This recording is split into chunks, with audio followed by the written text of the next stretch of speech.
G'day, Brent here with what's on around the region. I'll tell you what, there's heaps. As per usual, it is Wairarapa, full of events. Hipo Araha Community Cenotaph, that is ongoing at the Marston Library. Definitely well worth going in and checking out. Do a bit of research and, our libraries, underutilised resource in the region.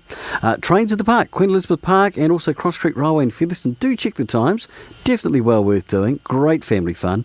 Cruise Martinborough this weekend is going to see plenty of good, beautiful classic cars in the region.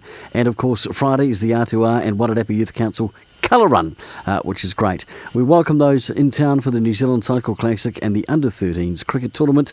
Plenty on and, as always, plenty to do. If you've got an event you would love mentioned, email me, brentg@morefm.co.nz.